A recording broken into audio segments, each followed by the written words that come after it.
the enemy meant evil and destruction for your life, even death, and wanted you to believe to the grave that you weren't beloved of God. But then God took even the attacks that the enemy brought, and he brought life and healing and truth into you for good reasons. How you doing? My name's Stefon Belcher. You guys might know who I am. I used to go to Montclair Christian School. Long story short, short story shorter, I went there and Mr. Kurt Hoover really helped me. And I did pretty good in that school, graduated, went on to high school, and everything went tumbling down. I began hanging with a bad crowd, cliche, doing everything wrong, not listening to my grandmother, not going to church. That's very important. You know, not going to church, and when I was in church, treating it more as if it was a chore that had to be done than actually opening my heart and allowing me to receive the word. I went from drinking and smoking weed to sniffing heroin and shooting it. You know, I would probably be in an entirely different position right now if I would have just listened. If I would have just listened and been the person that Miss Alita and everyone else were trying to help me to be, you know. But instead, I decided to go out and hang out, you know, go chase girls, drink, and smoke weed, and do whatever else might sound cool. There's nothing cool about any of that. What happened? What happened was I was with a girl and two of my buddies. I say buddies, not friends. I don't believe they were my friends at all. As I tell you this, you understand why. I had no relationship with Christ whatsoever. I didn't care. That was boring to me.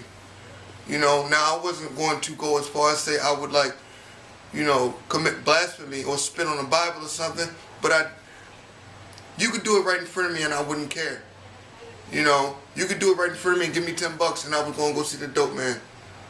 You know, that's all there is to it. I did not care. I was upstairs getting high, and mind you, my grandmother lived right around the corner. My grandmother who would have welcomed me into her home. I messed things up so bad there that now I lived in a vacant house. I lived in a vacant house, and that's where I did all my drugs, and that's where I lived, and that's what I called home. You know, we illegally hooked up the electricity, everything. So not only were we in that situation, but we were a target because people knew that we always had money or drugs in that house. I was upstairs with a girl, and according to her, because, you know, glory be to God, I don't remember any of it, but she was with me and I believe her wholeheartedly. A guy came in and, you know, gave us basically, hey, your money or your life. I had no money. I spent it all on drugs, you know. But what really got me, if you look at this scar right here, is that he pistol whipped me in my face. And that made me angry. You know, another thing, you know, that's just an emotion. But it made me angry. And I lived by my emotions. You know, anger, fear, lust. All those things were just, you know, my way to live. You know, I didn't have God in my life, so I was trying to govern myself. People who are carrying pistols don't like to be punched in the face. So, you know, I got the best of them. There was more than one person, and here I am. They tried to kill me. You know, I was in a coma for a month. Nico, my best friend, stayed by my bedside the entire time. And he asked what this thing was on a computer monitor that was sitting there. The doctor said, that's his brain. It's completely blue because he can't understand anything. He's in a coma. So I was pretty much dead. I had someone waiting around to call my death. They were waiting for me to be dead. someone from the homicide division, that's how my mother found out about the situation. Someone from the homicide division called my mom at 3 o'clock in the morning. You know, and you guys who know, who's smart enough to realize, from a parent's perspective, that sucks. That's terrible. After I woke up and I was so alone and I didn't know what happened, and I was hurting physically and emotionally and spiritually. I was hurting. I didn't know what happened to me. It was physically painful because it's like, you remember 45s, the records? Yeah. It was like I was living my entire life. Everything was, but it was weird. I was living my entire life, but it was like, once that began to happen, I fell asleep like a dream within a dream. It's like somebody put that finger on a 45 record and it started being hurt. Everything hurt. I was ripping at stuff, like the needles and tubes and whatever. People have to realize I didn't know where I was. Imagine waking up with like a catheter in. You're gonna be like, what is this? But here I am, and glory be to God. It's so good, because if I didn't have the same person, the same people that I rejected and, felt like, oh, they led me astray because I couldn't have fun with them chemically.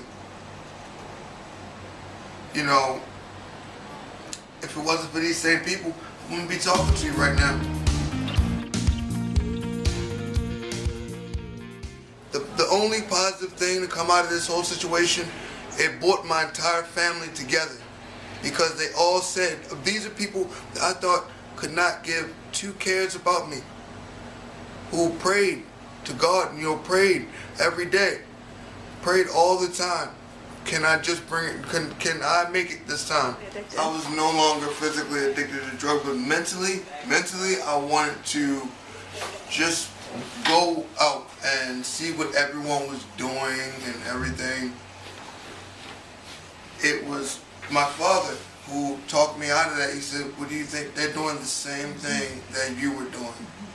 I wasn't missing anything. I was missing absolutely nothing. I know now that God is the most important thing in my person, and whatever, in my life, If it wasn't for God, I would be 6 feet under. That's where I was supposed to be. Well, no, I'm wrong. That's not where I was supposed to be. That's not where I was supposed to be because of God. And it's a shame that it had to happen this way, but some people are more stubborn than others. And I'm a pretty stubborn person. Yeah, I definitely have to go back to school, and it's going to take me a while to get my arm back in the shape or whatever. But in school and working, you're worth it. You are worth it. You are worth it. I still get upset about the same things now, the same petty things now that teenagers get upset about. Yeah, I'm a big kid myself.